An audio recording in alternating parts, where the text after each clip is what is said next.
Hello everyone, wonderful to be here with so many CX and EX professionals from around the world. A special thanks to Mark, Richard and ARCET for having me here today. I'm honored to share with you my journey to cultivate more happiness in business and in life. My name is Rosaria Cirillo. I'm a certified customer experience and happiness trainer, advisor, speaker and author with a mission to bring more happiness into the world one interaction at a time. I'm originally Italian and I've been living in the Netherlands for 20 years, since I came here in July 2002 for an internship at Forrester Research, writing my master thesis on customer experience when it was still considered experimental. Today, I'm talking to you from Zaandijk, just 10 minutes outside Amsterdam. And what you see behind me, it's Danseschans, a beautiful windmill village which most tourists visit. This village has a very special emotional value for me because it is the last place in which I've had some funny and worry-free moments with my father when he came to visit in May 2010.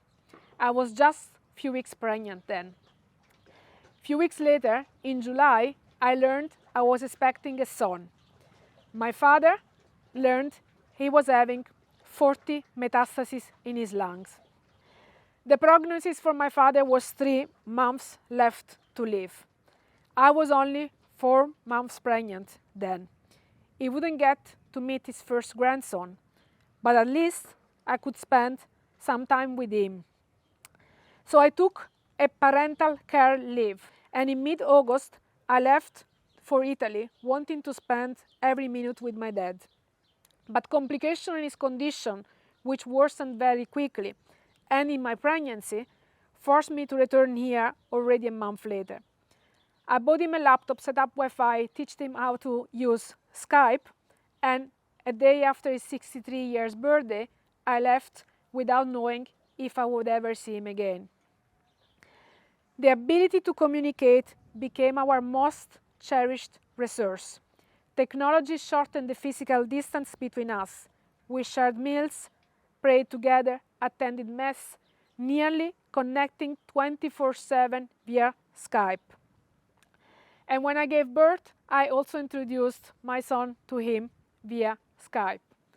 It took 21 days from healing from the C-section before I could fly to Italy, and against any prognosis, my father was still alive. We spent 4 days together, and then we flew back to the Netherlands. 2 days later, my father passed away, so we flew back to Italy for the funeral, stayed a few days with my mother, and then came back again. And the moment we arrived home, we discovered that our phone, internet, and television had been cut because of one missed payment across this month of going in out of hospitals and flying. And even after paying, it would still take 5 days in order to be reconnected. Imagine if this had happened before. Imagine how different those final months might have been without the internet. The ability to communicate helped my family to love, share, and grieve.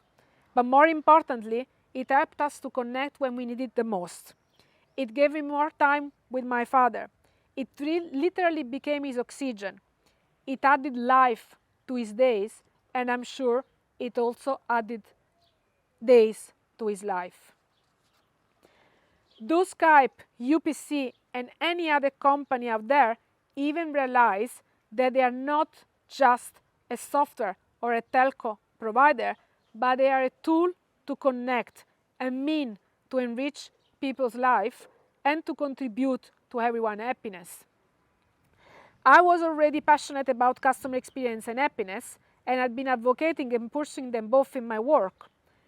But the hardships during my father's last 6 months taught me how much we rely on companies for our lives, for healthcare, to travel, to stay connected, how much interaction with companies represent a key part of our life, and how much companies can contribute to our happiness, and how much the leaders in the company we work for influence us, And finally, how much the people within the company can design and deliver products, processes, services, and experience that are meaningful and life-enriching for customers. As a customer experience believer and doer since 2002, in all my roles and projects, thanks to a focus on improving the customer experience end-to-end, we had achieved higher revenue, loyalty, word of mouth, and even lower cost, ultimately driving profits and business growth as a result. We were pursuing customer-driven growth. Yet, I felt that something was missing. My moment of truth took place in 2015 when I was following an additional customer experience course. And I learned that there are management approaches that suggest that we add or at least leave pain in the experience in order to maximize the pain-pleasure gap and therefore memorability. Pain, I wondered, intentionally created or left in the experience? Really? Why? Pain will most likely happen anyhow at some point in the experience. Because no matter how much we design, plan, and execute, hiccups will always happen. And there is already enough pain and struggle in our lives without needing extra pain by design. That made me start asking the question, in which world would I rather live in? One of happiness or one of pain? And I invite you to ask the same question. As I kept pondering on this question, I gained clarity on my own why. I became conscious why I had chosen the field of customer experience and I've been so passionate about it. I wanted to bring more happiness into the world, one interaction at a time. This is why I started to think about a new business model, happiness-driven growth. We are all on the same journey. Why not make it as extraordinary as possible as we can for each other? So in my 2016 TEDx, I shared this new life-enriching business model, and I shared that my dream is to live in a world which is human-centric, where business models see companies, employees, and customers as human beings with a common shared goal, a peaceful, sustainable, healthy, and happy life, and happiness contributing, where companies design and deliver meaningful and life-enriching products, services, and experiences for customers, enabling and empowering their employees to make a difference in people's life. My definition of happiness is inspired by Gandhi's quote, that happiness is when what we think, what we say, and what we do are in harmony. To which I added, and what we feel and what we experience are in harmony. Have you ever found yourself looking forward to an experience only to be disappointed by the company delivery of that experience? While I strongly believe that happiness comes from within and that we can train our brain to think helpful thoughts and we can build our resilience, I also believe that companies have the ability and even the responsibility to create happiness too. And they can educate their employees more about how to nurture happiness. If we look at the evolution of the businesses, we see the following evolution or different management approaches or philosophy that companies have adopted over the past few decades. Business 1.0 put the stakeholders, the shareholders first, profit at the center. Business 2.0 said, no, customer comes first because business is about creating and keeping customers. And then Business 3.0 said, no, employees comes first because they create the value. Business 4.0 said, actually, purpose comes first. We should first define the why. To me, it sounds like the old millennial discussions about what is at the center of the heart of the solar system, the sun or the earth. And it also seems that we are letting the tyranny of "or" taking over, asking, is it this or is it that? In this case, we don't actually have to choose. We can embrace the power of "and." We can have happiness at the center and creating happiness for the customers, happiness for the employees in the organization, driving a business with purpose, and let profit and growth follow as a result, so that all the stakeholders gain out of it, including the shareholders. If we embrace the power of and, leading from our heart, we can blossom as individuals for ourselves, as mothers, daughters, fathers, or sons in our family, as professionals in our teams or companies, as leaders to our customers and society. This is why I believe that the future of CX is HCX, human-centric and happiness-contributing experiences, and why most recently I've added to the model heart-centered, because being a conscious leader requires being connected with and leading from the heart. And why does happiness then matters? Happiness, it matters to us. If I ask you, what is it you most want for your children, you will likely answer happiness. If I ask you, what is it you most want in life, whatever your answer is, if I then ask you why enough times, your ultimate answer will be happiness. And happiness matters to business, and it's the new competitive advantage, because it drives sustainable, healthy growth, even in times of crisis, thanks to the impact on revenue and cost. Happy customers are the most profitable because they renew, they purchase, they are willing to pay a premium price, they forgive ECCA, they have lower cost to serve, and they even live longer and they are more successful, therefore buying more for longer, ultimately having a higher lifetime customer value.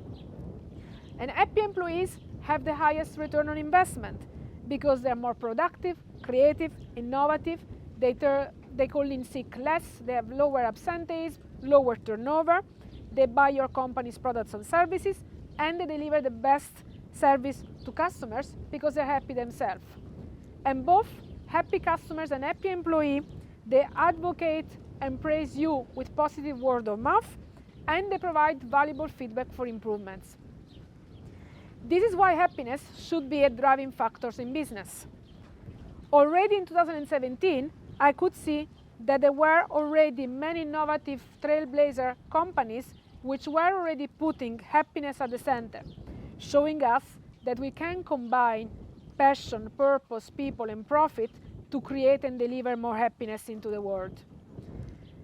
They were designing and delivering experiences that truly enrich people's life and contribute to the happiness of the employees in the organizations and the customers outside. Zappos had made delivering happiness their mission, and profitability had followed.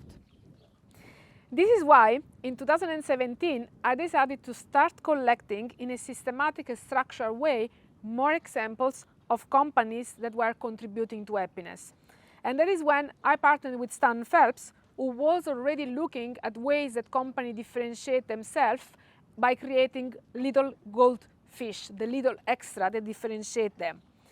He uses the metaphor of the goldfish because goldfish growth can vary from just few centimeters to half a meter, and that difference is determined by 5 growth factors.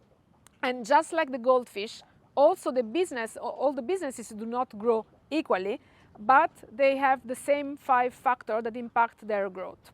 What are those 5 factors? You have the size of the environment of the bowl, which is the equivalent of the market for business. You have the number of goldfish in the bowl or in the pond, which is the equivalent of the competition. You have the quality of the water, which is the economy. You have the first 120 days of the life of the goldfish, which is the startup phase for a company. And you have the genetic makeup, which for business represents differentiation.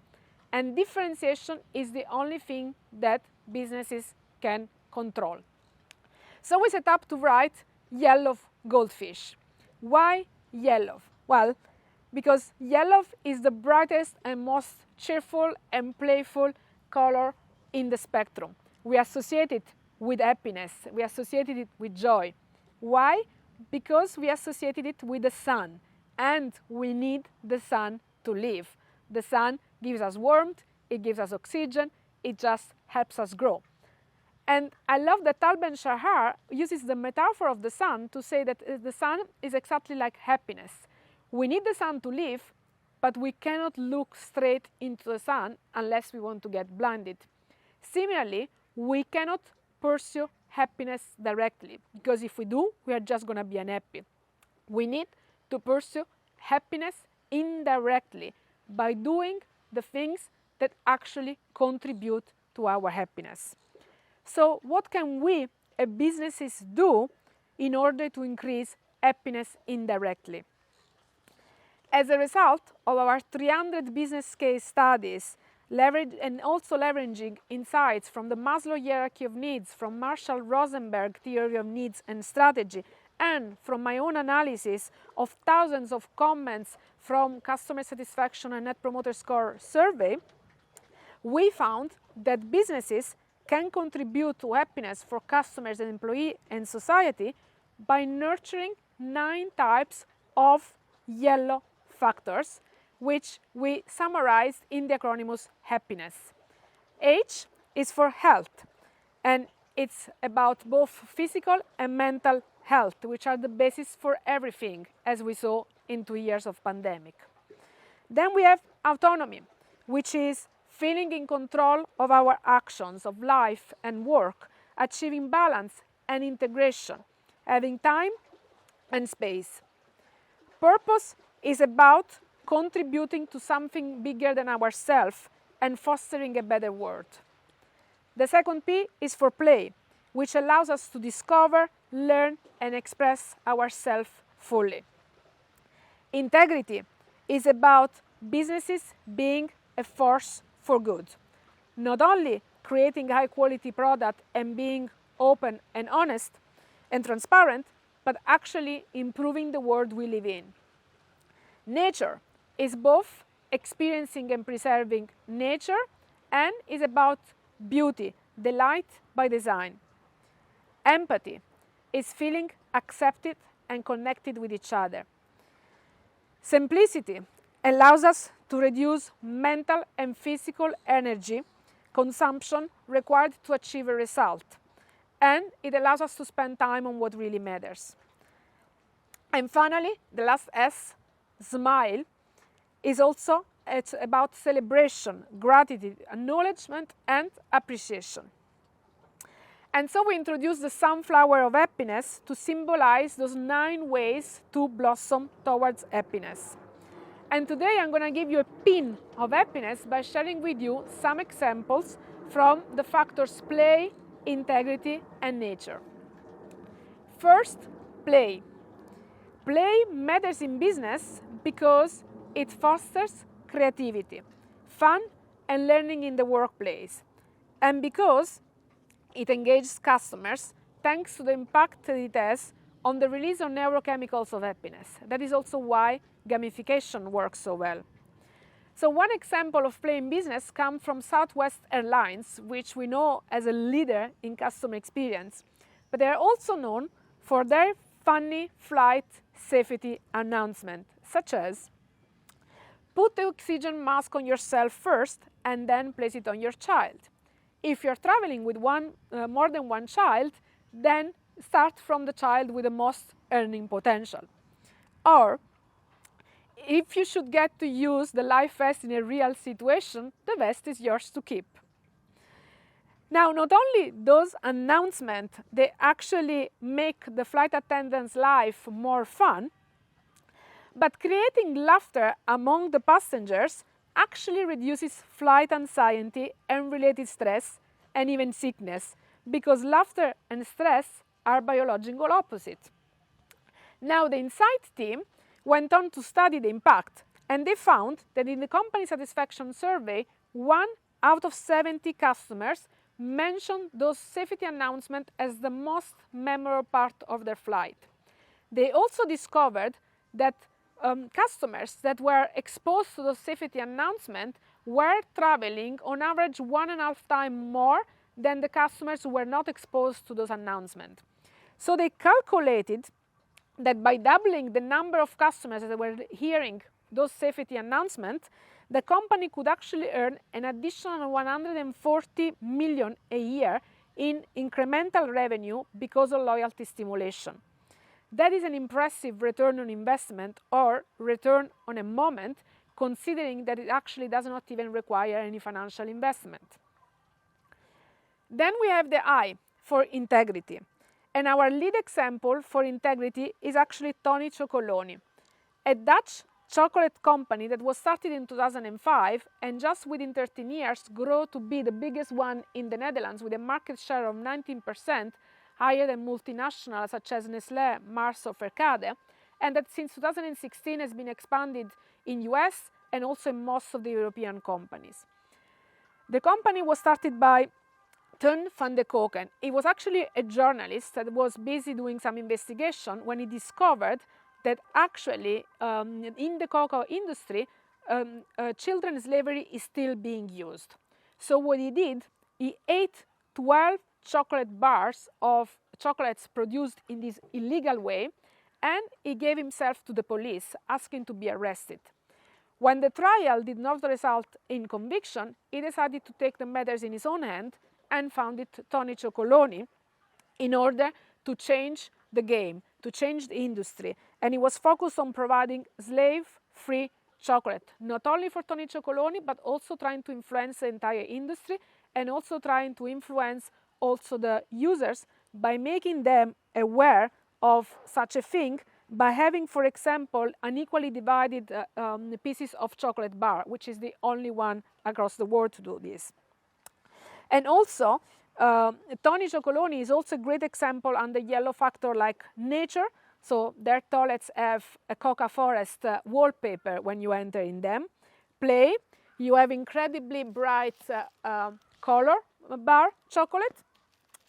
Also, what they do, they have a lot of simplicity. Like, for example, they have created a just one-page employment contract. And finally, they also have yellow factor on their smile. Like, for example, their Quarantoni survival kit that they send to their employees when the pandemic starts. Or they also have this little jumpsuit that they give to any baby that is born from their employees. And they even have a special prize for anyone who names their baby Tony. They're going to get an extra €1,000 benefit. So you can imagine how many people have their children called Tony in their company. Finally, we have the N for nature. When we are in nature, we immediately feel a sense of happiness, fulfillment, joy, peace with ourselves and the universe. Because nature allows us to move from thinking to feeling. It allows us to perceive the reality through our 5 senses. Organization can recreate the same feelings, the same perceptions and benefits of nature by either delighting by design, through beauty and harmony, or by promoting experience and preservation of nature. I will share an example of delight by design when we talk about the 6 stages of growth. What I want to share now with you is an example of promoting an experience and preservation of nature. And I have the example here from Albert Heijn. Albert Heijn is the main Dutch, one of the main Dutch retailers and supermarket. And what they have a loyalty campaign called the Moes Tuintje, the little vegetable garden, or also Bloemen Tuintje. And what they do is that for every €10 of purchase, they give you this little box. And basically what you have in here, you have this paper vase with soil in it and seeds that you can plant in your own house or in your own garden. And what this does, those little boxes, they really contribute to the happiness for children and parents that take this moment to do this together. It also teaches the kids how the seeds grow into plant, and it gives the joy of seeing that growth happen. And ultimately, especially this one which is about the flowers, it also contributes to having more bees and more butterfly into the environment. That's just a glimpse of the what and the type of examples that we have collected to inspire more companies to do the same and to realize that we can actually make a difference in people's life. We build the world we live in, and we can build a world that contributes to more happiness. Now let's look at the how you can create yellow goldfish. This is the driven growth part of the framework. The driven part, it's really about the core of CX as discipline. As Forrester already shared in Outside In, Leading companies routinely perform a set of standard practices and develop competencies in 6 disciplines: vision and strategy, customer understanding, design, measurement, organizational accountability, and culture. And these disciplines are the basis for the corresponding driven competencies that every leader needs to acquire and develop. Define your vision and strategy, but also your values and strengths. Research to gain understanding. Ideate to innovate and improve experience design. Validate through measurement, and nurture through culture. KPN is the main Dutch telco operator, and a few years ago they found out that most cancellations and calls were happening at a very critical moment in the life of customers, when there was a death of a family member. And the next of kin were calling the regular contact center in order to have a cancellation, and they were getting answers such as, is there any offer that we can do to actually keep you stay? So the CX team started by clearly defining the problem and its mismatch with their CX strategy.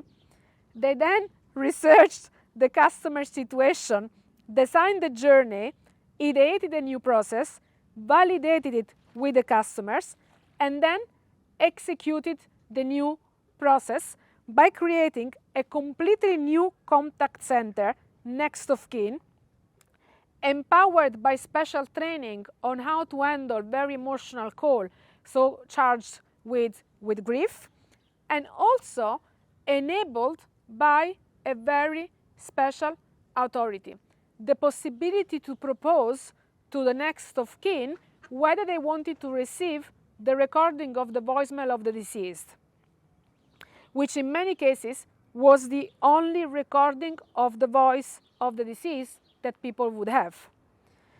This was received very well, and it really made a difference into people's life, and it's what we call a yellow goldfish in the factor empathy. Finally, I would like to share with you one final example which is exemplificative of the 6 stages of growth and of the yellow factor nature, delight by design. In 2010, Dow Dietz, an engineer at General Electric's Healthcare, had just completed his amazing new MRI machine for kids, and he decided to take time, the T in growth, to actually go to the hospital and see the reaction those kids would have to this amazing new piece of engineering. And when he was there, the first customer DC was actually a little girl, and what he saw was no excitement. The little girl was actually incredibly scared, frightened.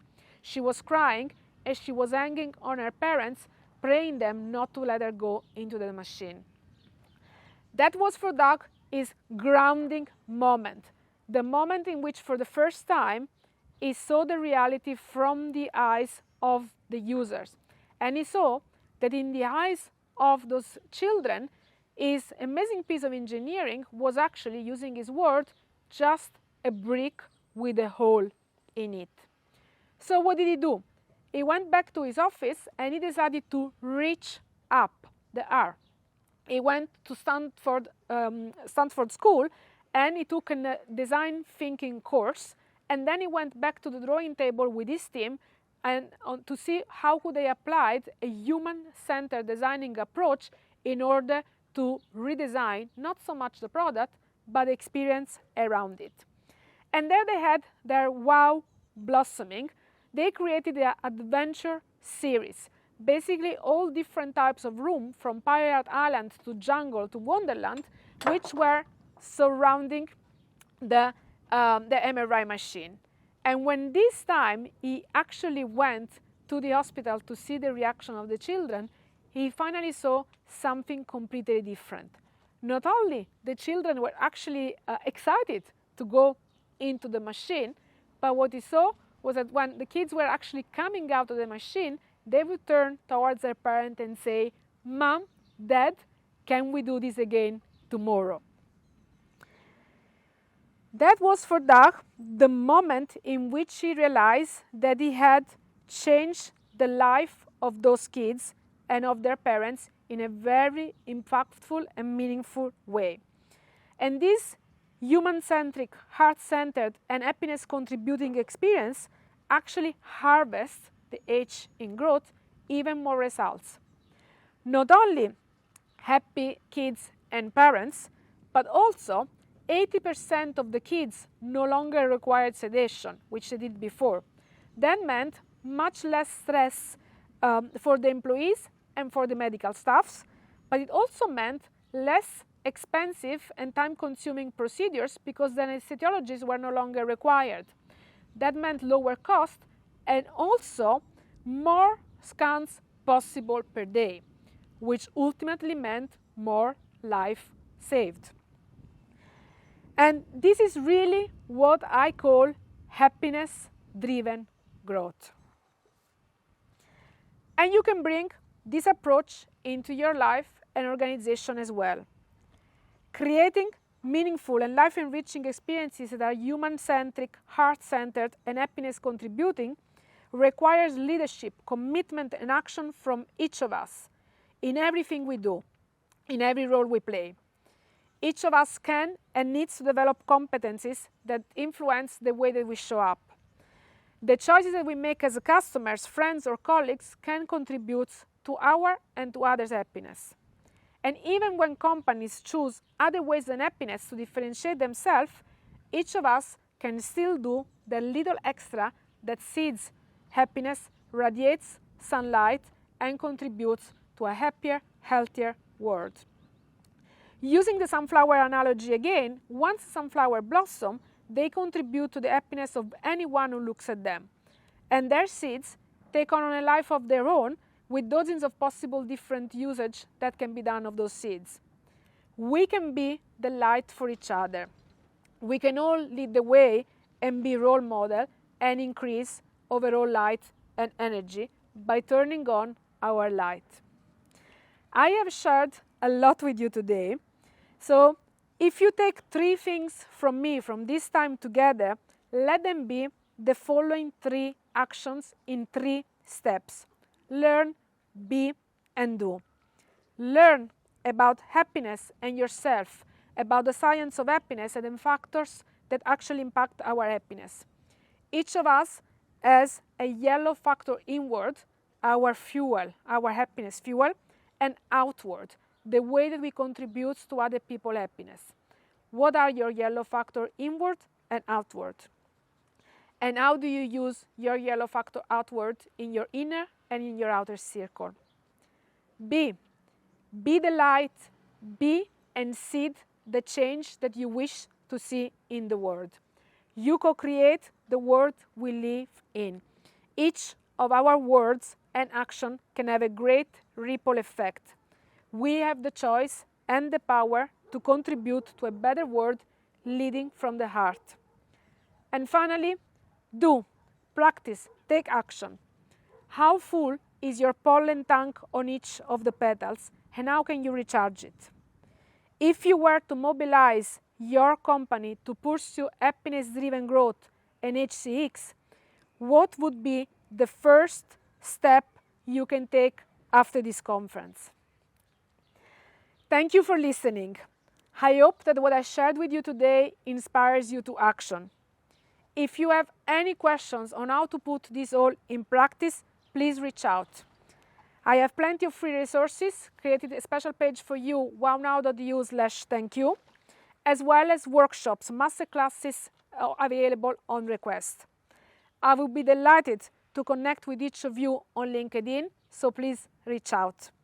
Let's bring together more happiness-driven growth and HCX in the world. Thank you.